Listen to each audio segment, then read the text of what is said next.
podcast is brought to you by the Association for Coaching, the world's leading international professional body which is advancing coaching in business and society worldwide.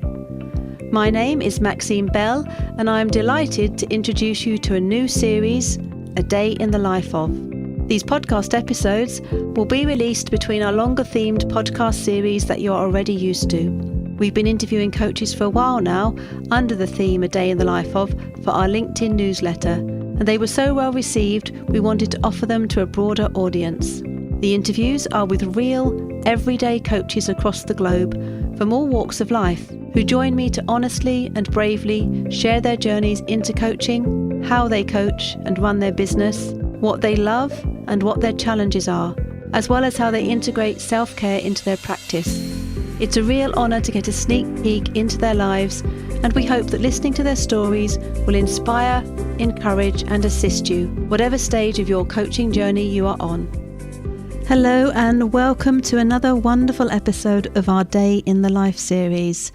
And today I have with me the very lovely Lucy Whitehall, who is a psychologically informed leadership coach. Welcome, Lucy. Oh, thanks, Maxine. It's lovely to be here. I don't think that's a term that many people would have heard, that psychologically informed leadership coach. So would you like to tell us a bit more about your coaching practice and how you've come to have that title in your coaching practice too? Yeah, I think it's probably a long story, so I'll try to make it much shorter. I think more and more we're hearing of different types of coaches, different terminology. Maybe some listeners might have heard of trauma-informed, for example, so we're sort of hearing those sorts of terms. For me, I'm a coaching psychologist and positive psychologist, and I'm a coach, and I have had an interest in human behaviour for as long as I can remember. It's been the golden thread that's run through all of my jobs way before I became a coach. And so I'm really fascinated with what makes humans tick, you know, our thoughts, our feelings, our behaviours, how we interact with people.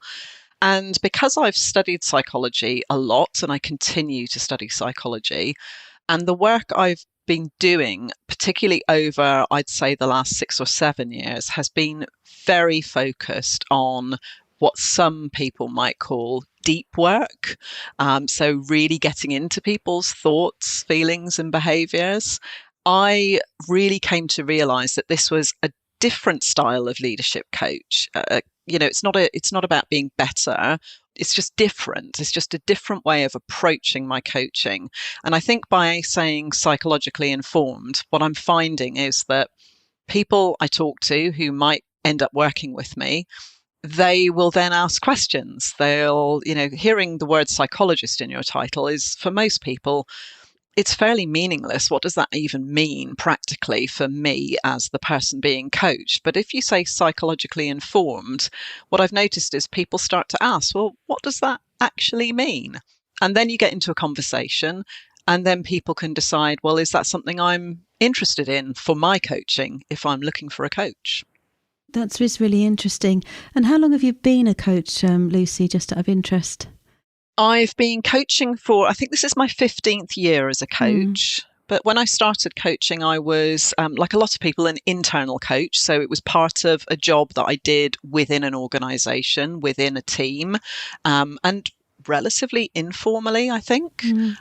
So that's sort of when I really got interested in coaching was, I did a few courses paid for by my employer, and it was part of my job.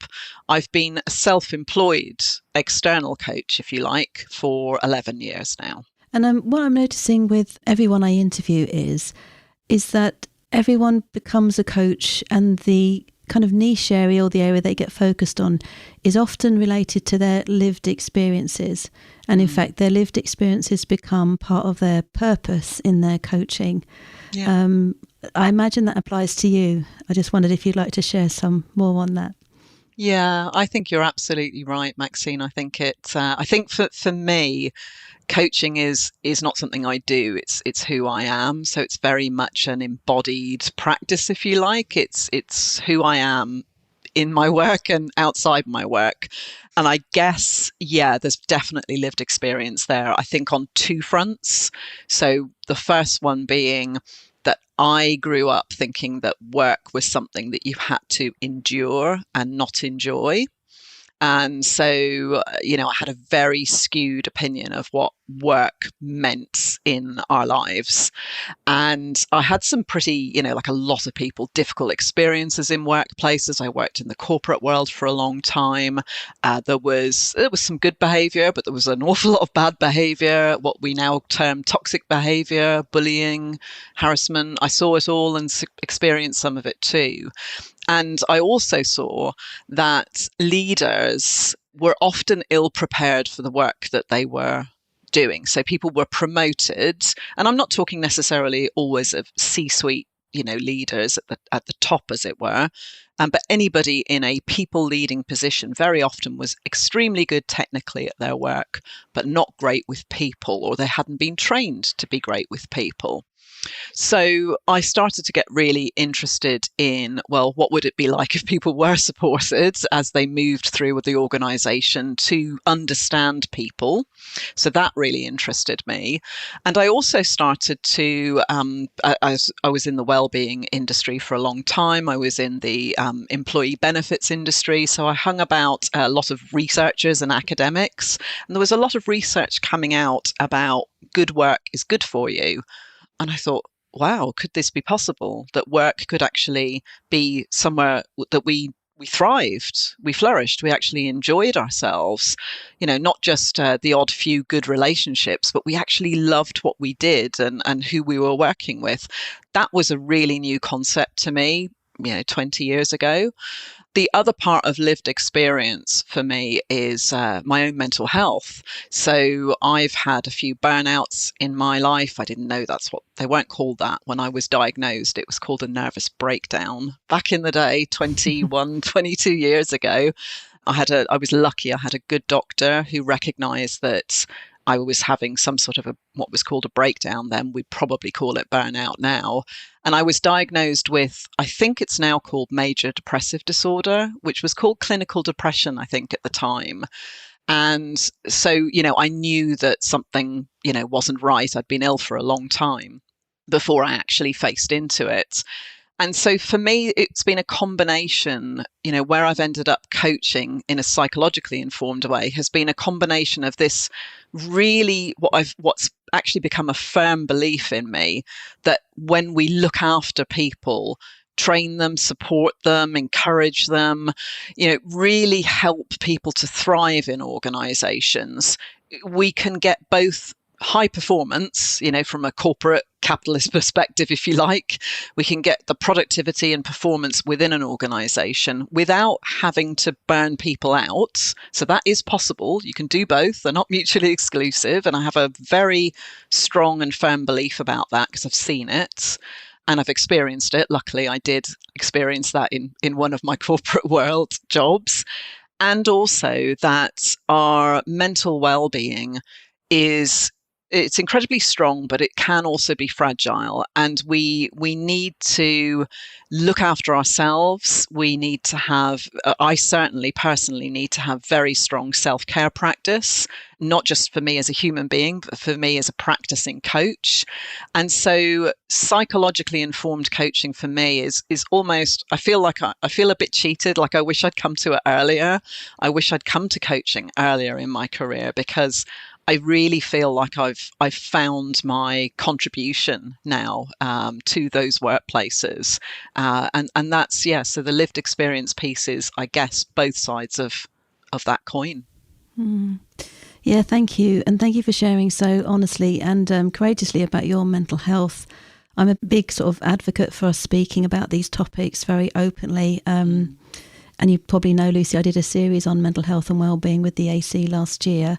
And we've also done a series on human-centric leadership, which both of those seem to apply to what you've said. It is very sad that we have workplace sort of belief systems in place. And I see job adverts now, and I see this constant referral to coping with high pressurized environments.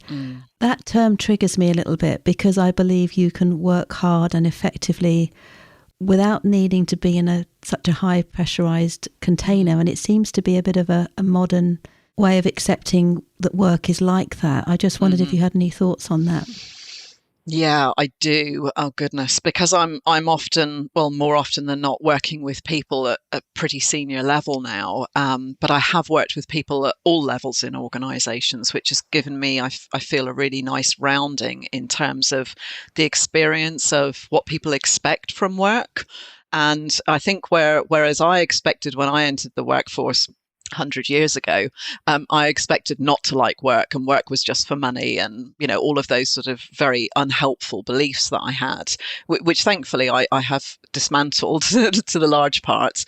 I think now there's this really unhealthy, and I'm going to use that word toxic again, that toxic belief that actually, in order for us to get the best from people, and also for us to be worthy in our jobs, that we have to work at a pace and under pressure that is frankly completely inhuman. That has become completely inhuman.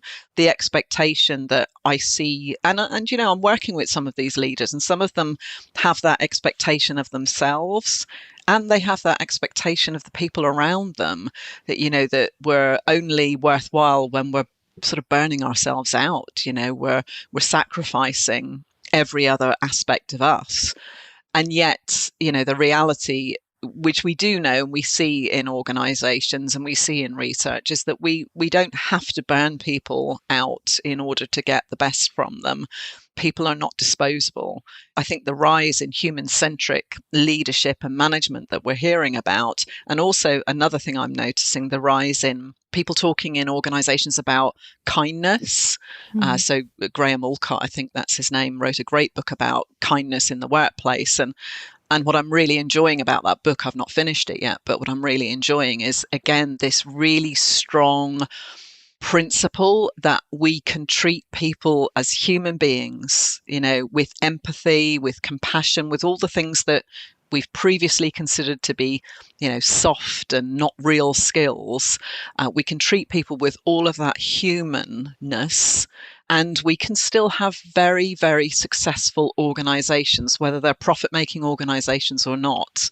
And for me, that's really ultimately why I'm doing the work that I'm doing, I believe there's a ripple effect. Well, I work with leaders specifically, and it's taken a while for me to get to the point where I am working with leaders. But over the last 5 years or so, that's who I've predominantly worked with, because I believe there is a ripple effect when, like it or not, when you can change the way those people think and feel and behave in ways, I'm not telling them obviously how to do any of that. They're wanting the coaching, and they're generally wanting that sort of deeper level coaching.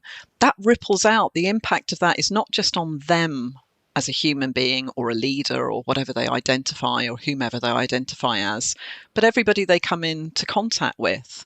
So it feels like I'm doing, sometimes like the smallest drop in the ocean.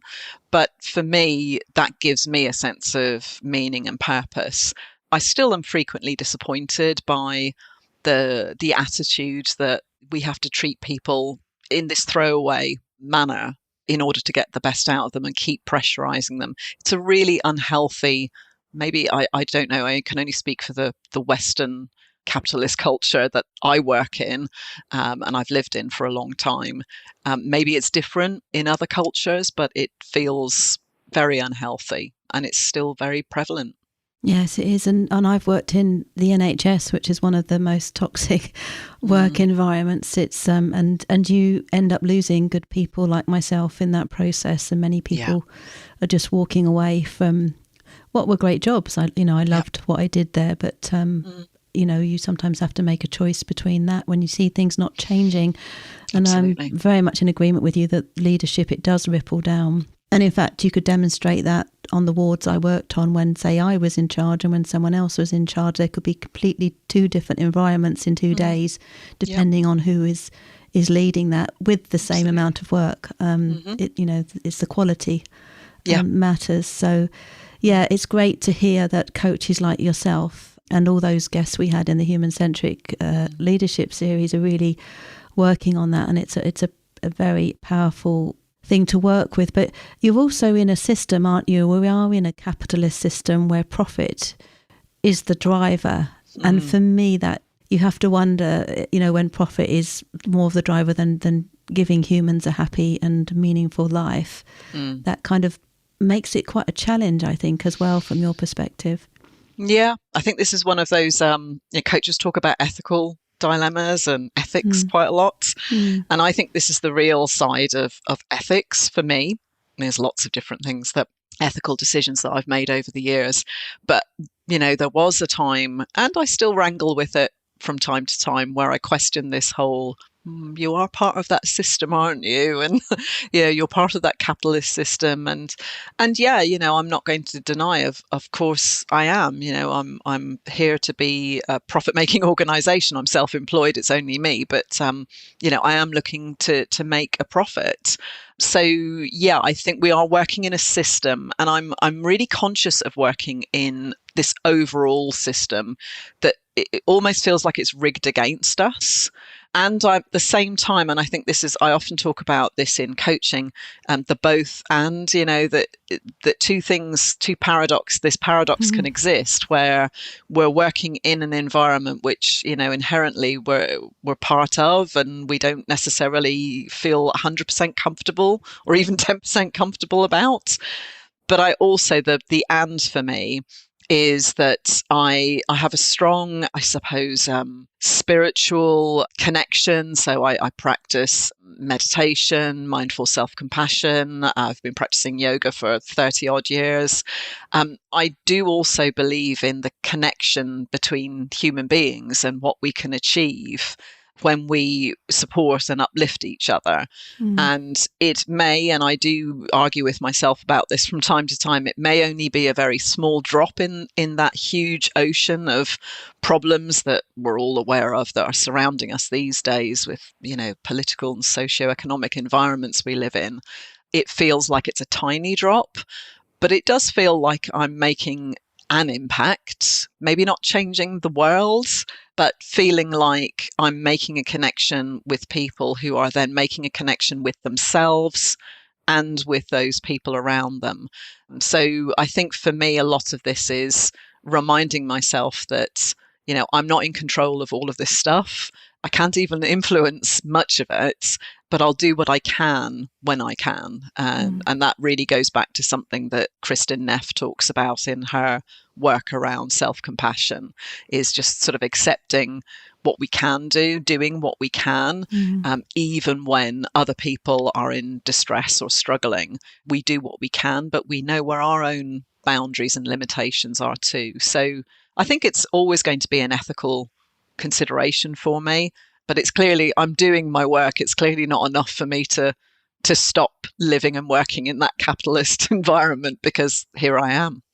Yeah, but I think what the other thing is about drops in the ocean is we actually really don't know where those ripples lead. And it's the same principle that a lot of us have a teacher or someone in our childhood that maybe was the one standout person that said the one standout thing that potentially took us on a path that may have had impact on lots of people. So I think that's why every drop of kindness or every drop of action for better is, we really don't understand the impact. And my personal belief is that I think that love and kindness is a much more powerful thing than hate. So I don't think, I think you can balance things out in a more powerful way. So yeah, and you've mentioned some lovely kind of resources there. Kristin Neff's work on self-compassion is great. It's something I've recently come across and worth looking into powerful for those of you interested. Yes, maybe I'll put a link to her website when we put the show notes out. And all of that does tie in with the mental health side for coaches, which, we did a conference on mental health with NEAC last year, and we had that podcast series, because it's not something, I don't think, and it's very much in your title, that coaches can ignore anymore. And you mentioned something that you saw at lunchtime that inspired you, a quote by Patricia Riddle, who is a neuroscientist working with coaches. Yes. Could you share a little bit about that sort of that mental health aspect? Because obviously for something for you, it's impacted your life quite powerfully. Of course. Because of the psychology interest, for me, and the psychological evidence that I learn about and I continue to learn about, and that's the joy for me, that we'll never fully know about being human. There's always so much to learn. I can't escape that, mental health and ill health are absolutely, part of the human condition. And so I do speak very openly about my own lived experience. But what I am noticing over the last few years, and I think a lot of coaches, I think this probably came out in that AC podcast series about mental health, is that more and more of us, if we ask the question, we may not necessarily see it straight away, but if we ask the question, we are coming across more people struggling, particularly since the pandemic and the lockdowns over the last 5 years. We know the stats are showing us that there's an increase in mental health difficulties, problems, etc. And I think that's going to ripple out into the people that we're coaching, whereas we are seeing higher levels of pressure in organizations. And when human beings are subjected to pressure, then, something has to give. And very often it will be people's mental well-being, even if it expresses as physical issues that they might be suffering from. We know obviously how closely linked the body and the brain are. So for me, the mental health piece is, I was really drawn to that quote that you mentioned from the newsletter, because she talked about that, from her perspective, it almost felt like a non-negotiable that coaches without a knowledge of neuroscience, specifically how the brain works, it's a bit like a mechanic that doesn't know what's under the bonnet, doesn't look at the sort of mechanical parts of the vehicle. I was really struck by that. I literally read the start of that newsletter before I came onto this recording today. And I was like, yes, that's it, exactly. How can we coach people if we don't have that capability and that knowledge? We don't have to be psychologists. I'm not advocating that, everybody does. I'm a real, I don't particularly like using the word nerd or geek, but I love learning. I love research and evidence and psychology. So I'm always soaking up this stuff. I don't think we all have to sort of have a psychology badge on. But I think a rudimentary understanding of how the brain and the body are connected, what happens in the stress response, so the fight, flight, freeze response, what's going on in our brain, our limbic system, our prefrontal cortex. There isn't an in-depth knowledge of neuroscience required at a huge sort of practicing level. But knowing those things, for me, it is all. I do agree with Patricia. It's non-negotiable. We're working with people's thoughts, feelings, and behaviour, even if we're not doing psychologically informed work at the depth I advocate and I enjoy. There's lots of other types of coaching out there, and I completely accept that not everyone's going to want the depth that I work at or even need it. But I do think a rudimentary knowledge of how the brain operates, how it connects with the body, hormones, the building blocks of what it is to be human, it's absolutely imperative, and more now than ever before, because mental health issues and problems are on the rise. And thankfully, we're starting to talk about it more. And people, humans, we need support. We are a collaborative species that need to connect, and we need support from each other. And coaching is just one of many different types of supports and encouragement for people and growth for people. But I do think it's important that we do have some good grounding, foundations, whatever you might call it. That's a bit of a shout out to the coach training organisations there, isn't there, as well? Because that obviously has had, needs to adapt along with the times and what the needs are of coaches, clients, supervisors and all of that. So thank you for saying that. Yeah, I just wondered, Lucy, because you've called yourself a psychologically informed coach. What's the difference between that and trauma informed? Yeah, that is a good question. I think probably psychologically informed is probably a more general catch-all, if you like, all aspects of psychology. So, when people, who aren't coaches, who might be interested in coaching, might ask me, well, what does that mean then? Are you sort of are you going to do therapy? So it gets a conversation going. And for me, psychologically informed, it includes all the branches, as many branches as I can of psychology. That might, for example, include the science and psychology around people who've experienced trauma. And it might also include neuroscience, so how the brain works. It might include self-compassion studies, for example, and meditation, yoga, etc. All sorts of, there's so many branches of psychology, social psychology, developmental, educational. Oh my goodness, it's wonderful. Trauma informed is a much more specific branch of work, and really what people are looking at when I've done some trauma aware coaching training, so just having an awareness that trauma is something that many people will have experienced in their lives, and they may not know it or even talk about it, but that's something to be very aware of, particularly in the coaching space, I think, because we don't necessarily expect it to show up. And so a trauma-informed coach will be someone like, I'm thinking of someone like Kate Brassington, for example, and her amazing work, where she really focuses in on those experiences that people have had and their response to situations. So it's not just the situation that's the trauma, it's the response, it's everything around it that person has experienced. And so for me, that's a more specific, if you like, niche of coaching, where I think there has been no one to help for such a long time. So I'm really excited to see that whole niche is gaining traction, and there's a recognition that people need that support that isn't therapy, is much more coaching, looking forwards, making plans, moving out of that experience, learning from it, real, I guess in a positive psychology sense, we'd call post-traumatic growth. So, that idea of growth. So not everybody with that experience of trauma wants to have more therapy, if they've even had any.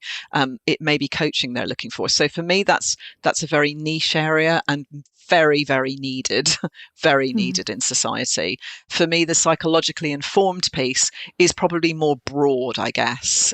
So it's including all branches of psychology to inform the work that I do with people. So there's an evidence base, just like there is with trauma-informed work, but I'm touching on more areas of psychology, potentially, I guess. No, that's really clear. Thank you.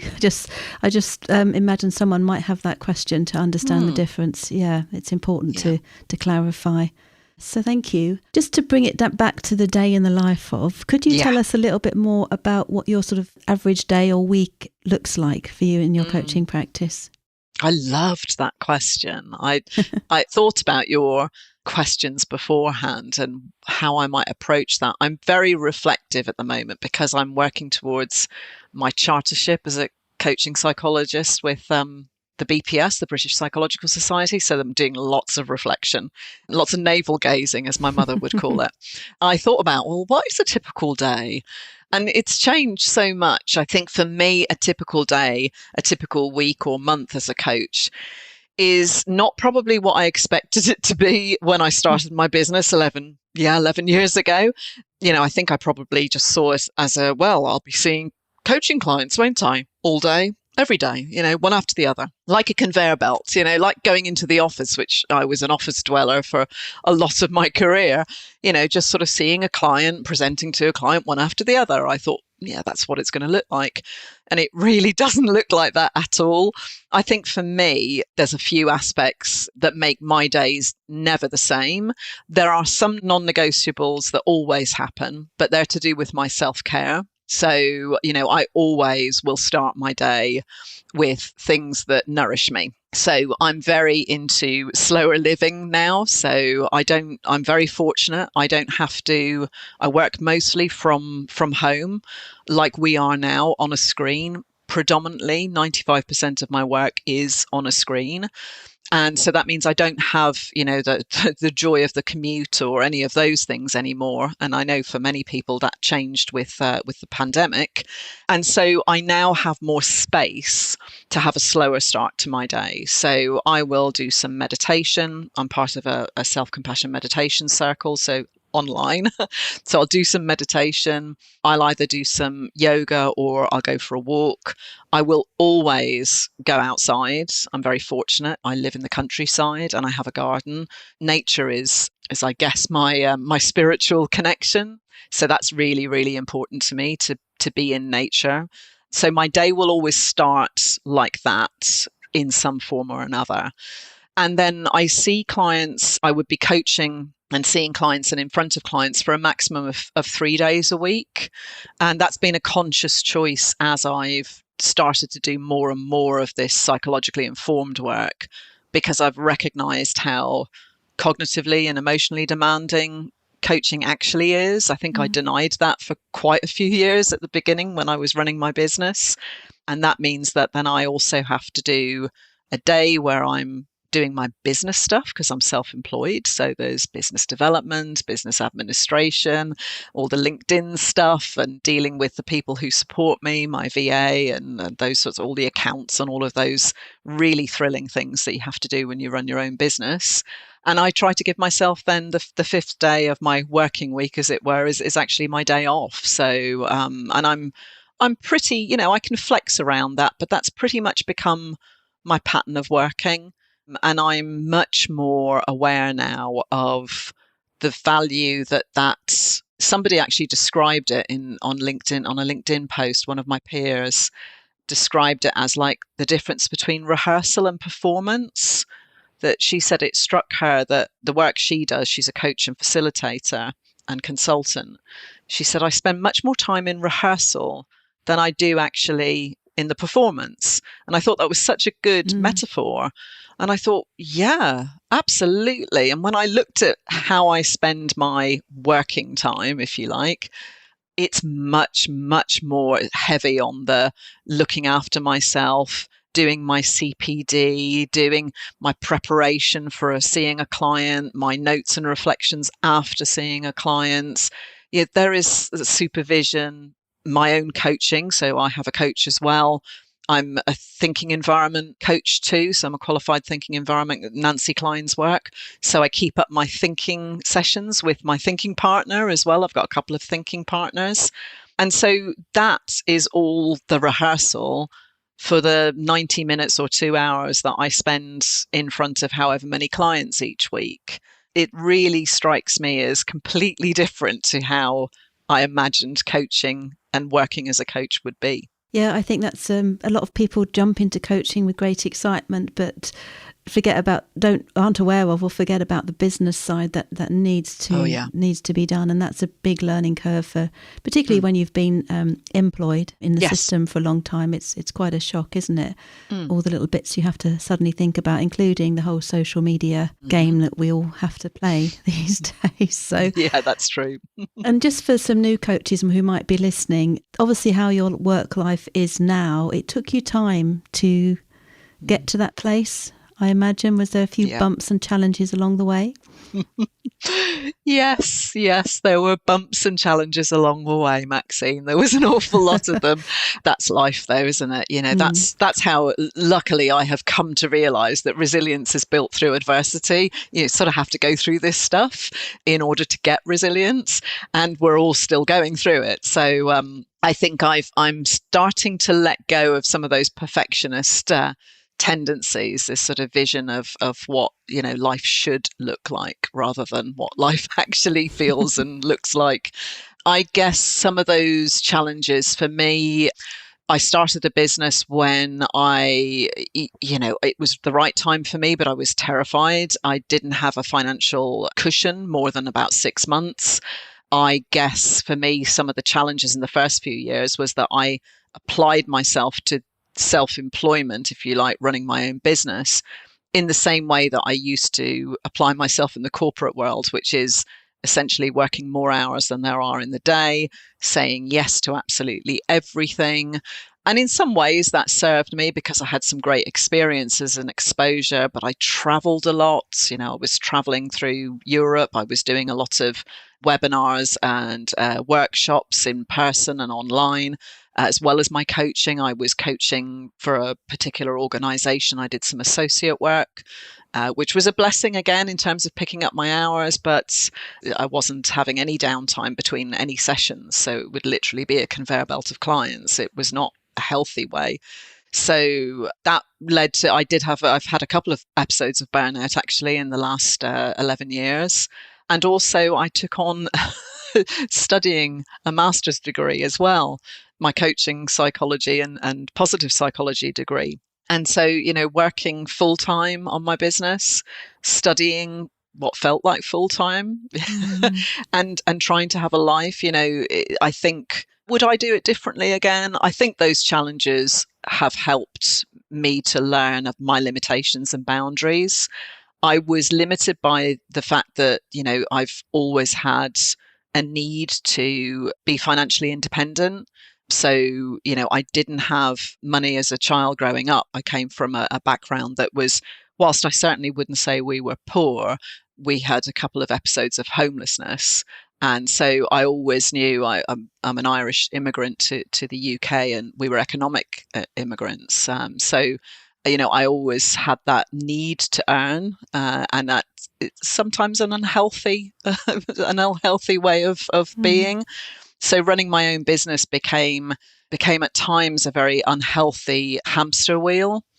And so I have learned through those experiences, and also through time, because I've been able, one of the good things about an economic background that I've had, is that I'm pretty good at saving. So I've been good at building up that buffer in my business, which has then allowed me to be more flexible with my time. And I think that has been a real learning curve, particularly when I've had periods of being unwell, and notably a period of bereavement that I experienced about 3.5, nearly 4 years ago, bereavement by suicide. And I actually wasn't able to work. I was just useless really at that point, in terms of I wasn't useless, that's the wrong word. I was giving everything to my family at the time, the people that my values are that I wanted to support them. And I knew I couldn't work. I couldn't do good coaching. So I guess for me, that was a very difficult challenge, that particular grief. But what it taught me was that I was very glad that I'd built up enough money in the business that I could take some time out.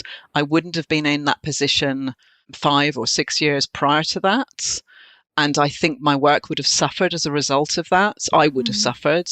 And I don't think my clients I know they wouldn't have got the best out of me at all. And that would have felt very unethical as well to practice when I was unwell. So I'm much more conscious now that those challenges and difficulties have enabled me to have a much keener awareness of my boundaries, not just insofar as it supports my mental health and well-being, but insofar as it supports my practice and the people that I'm working with, because I strongly feel I have a duty to show up for them and deliver good coaching, quality coaching practice. And we all have to be aware that when we're not at our best, we're not firing on all cylinders, we're unwell, that if we can have the luxury of taking some time to step back, take it. Because there was plenty of my working career where I carried on working, believing that that was the thing to do, and ultimately extended my illnesses and didn't do good work. So it didn't help me, didn't help anyone around me, but I was in a different financial position. And so for me, it's always this balance. These experiences are challenging and difficult, but ultimately they have prepared me for where I am now. And I'm sure there'll be others. That's life, isn't it? Yes, it is. And there are times when we really do need to just step back, and we have to choose where we put our energy, and it is hard. We're very good at pushing through, but I don't think it's good for us. No. But as you say, it's not always possible for some people to do that either, Definitely which makes things a huge challenge. It's really great to hear an honest account. As a new coach, you can put a lot of pressure on yourself and think you have to have it all sorted out. But it takes time. Well, you get these flashy sort of adverts for 6-figure coaching and all that nonsense that's out there sometimes. Yep. And it's not the reality. No one we've spoken to has started off by just doing coaching all the time. They may be doing facilitation or training or some other job alongside. I still do those. Yeah. So, that's the reality. And it's not that there's not always things that are connected to coaching, of course, but that is the reality. And it takes time with any business to build it up, to network, to build relationships, doesn't it? I think, Maxine, as well, it adds value to what we do when I think from a purely financial perspective, and any coach listening to this who's starting out, who is relying on this self-employment, this coaching, that's what they're doing as a way to earn a living. Financially, I think at the beginning, I did a number of different things. I did consultancy, I was running workshops, doing webinars and coaching. So I dabble in some of those things, but not as much as I used to. And I'm sort of shifting it more towards a full coaching model. But what that adds to, so from the point of view of financially, it gives you lots of streams. So when one work stream is struggling because learning and development departments aren't paying for whatever, when your buyers don't have the budgets, then there's always another stream that you can focus on. So I think business-wise, it makes a lot of sense to have a few different channels. But I also think from your quality as a practitioner, whether you are facilitating, consulting, training, coaching, if you have more experience across the other channels, it actually lends, more knowledge, different ways of dealing with people. You're coming across different groups of people. You're coming across perhaps different industries of people. Quite often coaches will specialize in one industry, and that's great. But there may also be learnings from other industries that you could be running workshops for or facilitating events for or doing some consultancy for that feel very different to this particular industry, but you'll be able to transfer your knowledge and your expertise, and it's people, so you'll still be experiencing people. So for me, I think having a few different channels, if you like, of delivery of your contribution is an advantage, not a disadvantage. And I don't know many coaches. I don't think I know any personally who make their living solely by coaching, unless they're in a position where they have amassed enough in their business to not have to work full time, which, ultimately that would be a lovely place to get to. But for me, I like the variety still. There's still that variety and that the knowledge that brings. Yeah, that's a great perspective and a great way of looking at the fact that, you may be doing different things in your career as a coach. So, yeah, really great. So what are the highlights about your coaching practice and the way you work? The highlights. Lovely big smile on your face when I asked that question. Well, the reason I've got a big smile on my face is because I was coaching a leader this morning. And I think for me, some of the highlights probably were in that session now that I reflect on it. I think when I see clients realizing something about themselves or other people, and very often not by anything I've done. So I'm a lot less attached to those magic questions that as coaches were, what's the magic question? I remember frantically writing questions down all the time in training sessions as a coach. And thinking that, where was that great question that I heard last week at that CPD session? And I'm so much less attached to that now. Because what I notice and what I love watching is when you can create something, a connection with a client, and many of us as coaches, we talk about holding space, don't we, or presence, or whatever terminology you want to use. I think for me, it's particularly interesting because I'm doing it online. I'm doing it, sort of virtually. But when you can create that connection with someone, and even when you're not saying anything, and more particularly when you're not saying anything, people are thinking. They're thinking, they may be verbally expressing that thinking, or you can just see that they're thinking because they're looking off into the distance somewhere. And then they start to say something that they've realized something about themselves or something about this morning when I was working with this particular client, we were talking about team dynamics at a senior level and how there's some conflict going on, and what responsibility my client had and contribution my client had to that dynamic. And there was a realization that they did have a contribution to make and them not doing something. So they were thinking that they should let people get on with it and not micromanage them. But in doing so, what was actually happening was people were feeling disconnected. And so by being more involved, this leader was realizing, there's something I can do here. There's a question I can ask. There's a conversation we can have. And they were doing all of this with just me sitting there. I think I'd asked one question. It wasn't a magic question. It was just a question. And they'd gone off on this train of thought and come up with their own route out of this sticky, what seemed like intractable problem that was just showing up over and over again over many, many months, and I knew was going to transform how they were going to have their next meeting with that group of senior people. And it's that this wasn't a thinking environment coaching session, but Nancy Klein talks about, being quite sort of not really showing your emotions. And inside I was, so I was trying to sort of be quite calm about this, but inside I was like, yes, yeah, it's really exciting when people find their own way forward. I'm not imposing or bestowing my expertise. I really balk at that term expertise anyway. It's not for me to tell them, but it is for me to create an energized, safe environment where they can feel challenged and they can do their best thinking. That continues to excite me.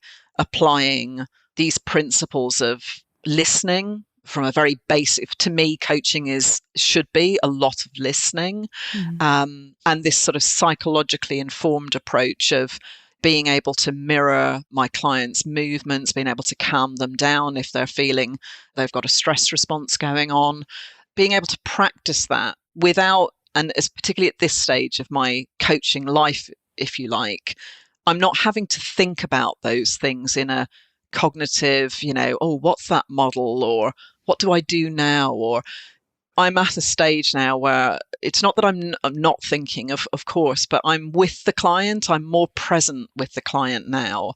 And for me, that's a real excitement about the work that I do, seeing their genuine way of moving forward, whatever it is, whatever they've hit on, and feeling as a coach that I'm not having to grapple around for all these sort of rather robotic ways of coaching people by numbers, that I don't have to do that anymore. I can pick, the psychologically informed piece and the models piece. I hold it really lightly, because very often the most impactful thing and the most exciting thing for me about coaching is simply just me not doing an awful lot. It took me a long time to realize you don't have to be doing something all the time to be worthy as a coach.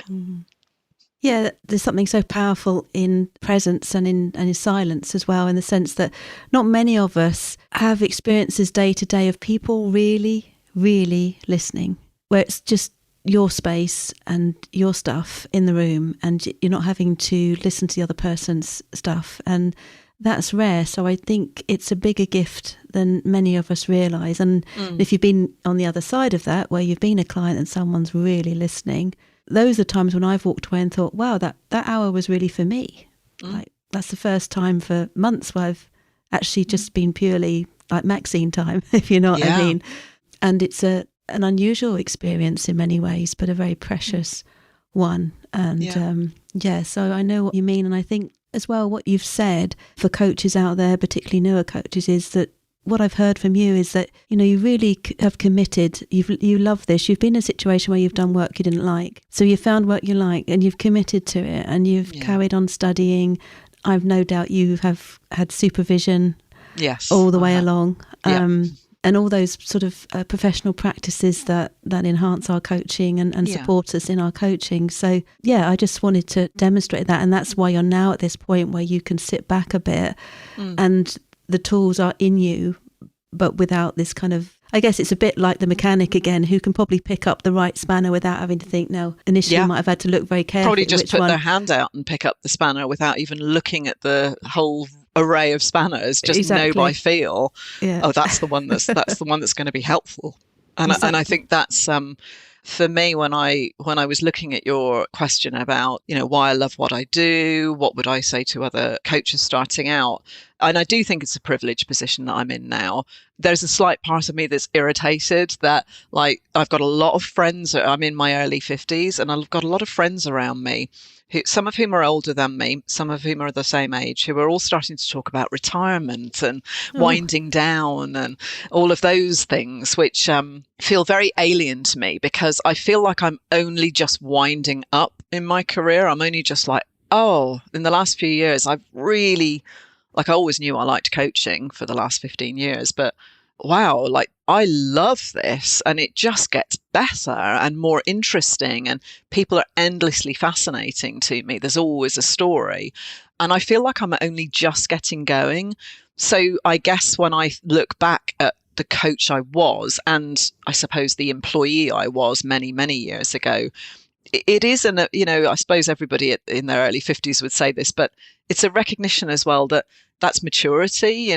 You can't know in your 20s or 30s, or even in my 40s, what you know in your 50s or your 60s or 70s or beyond. So it's I feel like I'm very lucky that I've found something that I love doing, because I never, ever believed that I could go to work, look forward to work, and have to sort of stop myself working and control and boundary my working, because I love it so much. For other coaches starting out, just take the experiences. Coaching is about people, and even if you're only coaching 1 hour or 2 hours a week or a month, just expose yourself to lots of different people situations, whatever your job is, whether you're employed by someone else, whether you're, doing some workshops or training on the side as well, whatever you're doing, as long as it involves people, you're learning. So in addition to all of the other good stuff, the CPD, the supervision, being accredited and qualified, which I am very, very passionate about, all those things in an unregulated industry, as well as all those things, just get lots of experience of people in teams, individuals, people in groups, because that, I think, holds you in a really good sort of life, I suppose, experience. I worked in sales for 20 odd years, and goodness, sales environments are great places to learn about people. Yes. Thank you. Just before we go, because we've got to wrap up in a minute, is there anything you'd finally like to say to the coaches out there listening? I wish I'd known, I suppose, that I could show up as me. There's a lot of things that I've learnt over the last decade, probably, that have made me realise that actually, in order to be a really good coach, a effective coach, whatever terminology, successful coach you want to use, to get enjoyment out of coaching, I think the single thing that I would say to anybody coming into coaching is, do your thing. Yes, have your training, CPD, get all your whatever accreditations, make sure you're having your supervision, have your own coach if you can, but be you in your coaching. I spent the first few years of coaching being what I thought a coach should be, not really being Lucy, holding back, not wanting to show any vulnerabilities. I suppose wanting to always have the right question, thinking there was a right question, and having a bit of a skewed idea of what a good coaching relationship actually looks like. And now, as I get older, I'm stripping away a lot of those, dismantling a lot of those beliefs that I'm not good enough unless I'm showing up with this mask on. Now I am me. That's why I say I don't just do coaching. This is me. I show up as Lucy. I do, of course, take my profession incredibly seriously. And I love that there's AC around to help me with that and with my learning. But I think if somebody had said to me when I started my coaching practice, Lucy, you're good enough just as you are, just show up and be human, because it helps your client to realize they can be human too. And that's a phenomenal gift to give to our clients, is for them to know that they are enough. Yeah, that's really powerful. Thank you. And I think the masking is what contributes towards burnout as well. Agreed. So it's not a light thing that you're saying. It's a very important thing. And the more we can be ourselves in the world, I think the better the world will get. I agree. And less tired from putting on masks. Oh, it's exhausting. It's exhausting. Yeah, absolutely it is. Yeah. Before we go, could you just tell people how they could get in touch with you if they want to? Well, I am just going through a bit of a rebrand at the moment. So my new website, by the time I think that this podcast comes out, will be launched, and it's lucywhitehall.com. So I'm very much rebranding to be around coaching rather than the other things that I do also do, but it's very much about coaching. So they can find out more on there. But where I spend a lot of my time, we mentioned social media earlier, is LinkedIn. So people can find me on LinkedIn, and I'm there probably more often than I should be. I love interactions with people, and LinkedIn's probably the only social media that I actively would say I enjoy most of the time. I think it's a good place to be if you're in our sort of world, certainly coaching the people I'm coaching. But yeah, LinkedIn and my website is a great place to start. And please do connect. I do love connecting with people. I think that's, you do sort of have to love people, be interested and endlessly curious about people if you're a coach. So I really love connecting with people. Yeah, thanks, Lucy. That's great. And I think the words that are coming out from our conversation today for me are kindness, compassion, being yourself, and stepping off the treadmill. Yes, here's to that. Yeah. So thank you so much for sharing all your knowledge and wisdom. And it's been great to have you as a guest. It's been lovely. Thank you, Maxine. Thank you for listening to another podcast by the Association for Coaching.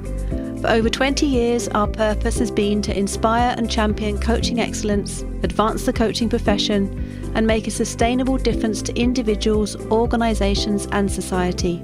To find out more about the AC and our member benefits, follow us on LinkedIn or visit our webpage at associationforcoaching.com. Explore our digital learning hub and enjoy our extensive library of on-demand webinars, signature programs, member benefits, interviews, podcasts, and a portfolio of live events featuring thought leadership, tools, models, and the latest industry trends to help you develop your coaching expertise.